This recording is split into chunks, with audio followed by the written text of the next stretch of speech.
What's going on, guys? So in this video I'm going to be repairing a Duke controller that was sitting in the rain for a couple of weeks. As you can see, it's a bit rough for wear. Some of the buttons don't work, the cable's all broken, all that sort of stuff. You can also see there's lots of dust and everything in there. The end of the cable is completely ruined. I think this was actually sitting in water for maybe a month or two. I've had it sitting in here in my workshop for like maybe a year and I just haven't got around to opening it up. So first up, what I'm going to do here is just cut the cable off, and I'm going to show you in a little bit how I'm going to reattach that and keep the little strain relief. All the screws are all rusty as well, so I'm pretty fuzzy actually. It's kind of gross. And just opening it up. Yeah, and it's a lot worse than I thought it was originally. I thought it might have just been just a little bit of dirt and grime and maybe fix the control sticks, but obviously this one's completely ruined, so I should be able to fix it up though. Here the screw, I stripped it by mistake. I was using the wrong size screwdriver, so I had to crack it using a pair of pliers. Most of these screws I'm going to replace them anyway, just because they've rusted straight through on the tops and they strip really easy. So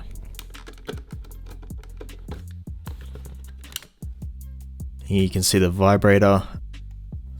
That one I think didn't even work. The windings had completely rusted through. Again, I'm going to show you later how I fix up the strain relief and keep it looking original. I do like the way these Duke controllers are put together. They're really sturdy. Even as you can see, this one's pretty badly corroded. Got a lot of gunge around there. Here I'm just testing the control stick and it doesn't work. This is just some contact cleaner. A lot of people sort of get a bit confused about what contact cleaner actually is. It's not something that cleans on contact, it's for cleaning contacts. So has oil and stuff in it, that's why I use it. Gets rid of a lot more dirt than just straight alcohol. But obviously, as you can see, I had to just give the board a wash. It's already been sitting in water, so more water won't hurt it. Can't fuck it anymore anyway. So if you're wondering, this is just soapy water. It's nothing special. It's not electronics cleaner or anything. If you're wondering why I'm not just cleaning it with alcohol, rust and dirt and everything like that doesn't actually really dissolve in alcohol that well. It dissolves better in water, hence why you can get mud when you put water on dirt. So this is just compressed air, just quickly blowing it out, all the water out from underneath all the chips. Here's how it came up. It looks a little bit better. That control stick didn't work at all and it was so rusted it wouldn't even move, so I'm just using a vacuum desoldering gun. It's much easier than trying to use a soldering iron or hot air or anything. Just makes things fall out. Here's the trigger assembly. I have to remove that as well because the carbon contacts inside of it were all gummed up and they wouldn't work properly. If you're into fixing things like this, definitely get one of those vacuum desoldering machines. They make your life so much easier. Didn't put any extra flux or leaded solder on these. This is just straight off like that. And they pop out and you don't have to bend any pins or cut them or anything. It's really handy when you're refurbishing things like this. Okay, so I didn't have any replacement thumbstick assemblies in stock, so I have to just pull one out of the Xbox 360. The 360 and the original Xbox use the same thumbsticks. I think the Xbox One is the same as well, but don't quote me on that. I haven't actually checked. Here it is. That's in the 360 controller, so I'm just going to remove it. Man, I love this machine. It's so cool. Just sucks it all out. There you go. Pop it out. And the new one just falls straight into place.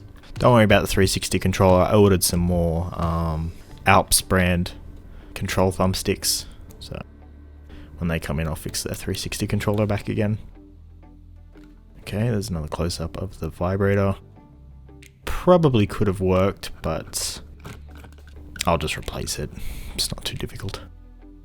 Here's the smaller one. Again, it's pretty rough.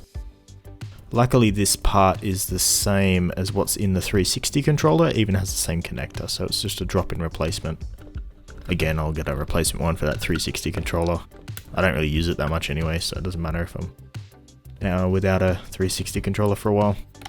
Now, I was trying to salvage some parts out of this crappy third-party controller, and yeah, I think I only really got one thing out of it. I was originally going to use the thumbsticks out of it, but they're not the right type, and they're frankly rubbish.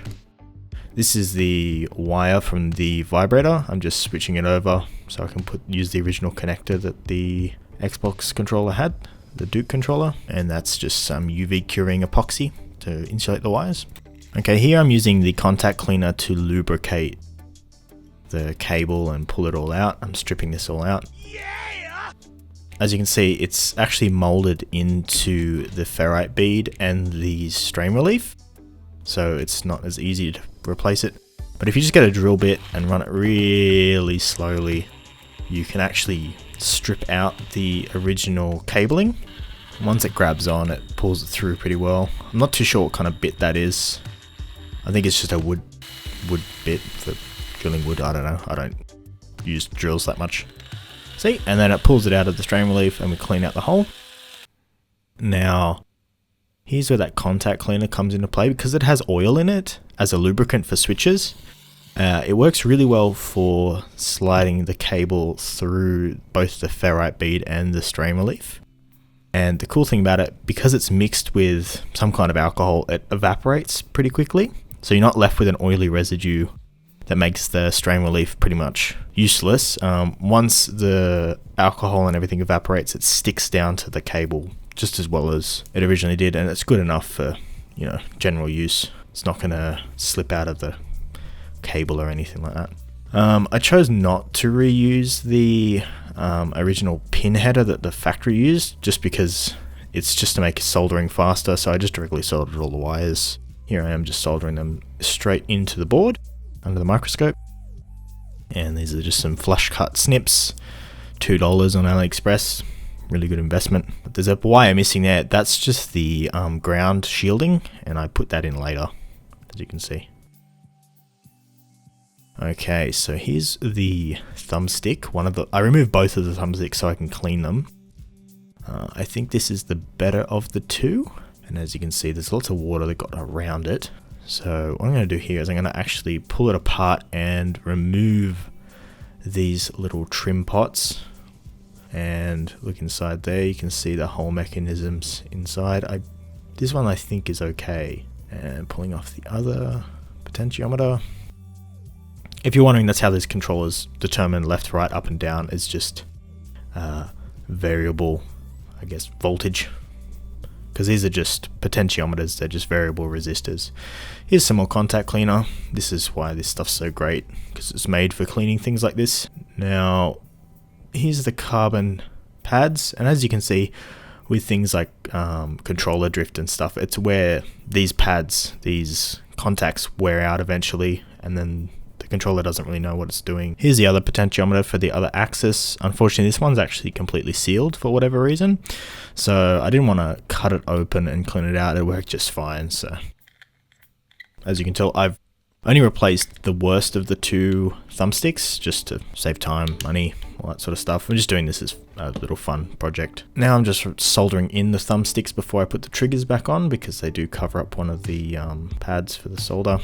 There's one of the potentiometers for one of the axes. Axes is, I don't know. There's the other one.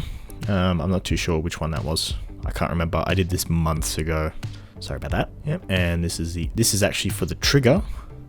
The trigger uses the same potentiometers as well. I did clean them off camera, the same way I cleaned the other one for the thumbstick, and that fixed up the trigger problems that this one had too. Here I'm just testing it on Grand Theft Auto. Just bare new hat switches.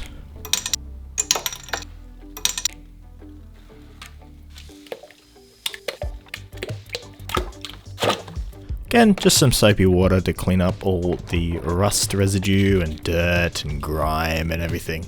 It turns out that the Duke controller, because it has a paper emblem in the large crystal piece up the top, if you don't drill a hole in it, like I did, it won't get any water in it, but I drilled a hole in it and I had to reseal it with some more resin. After this, I just put the controller back together, and this is the final product.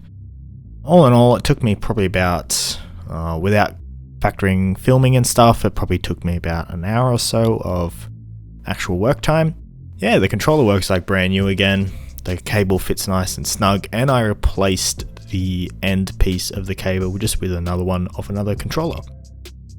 If you like this video, don't forget to like, share and subscribe, and let me know down in the comments down below what you think I should fix next. Until next time, see ya.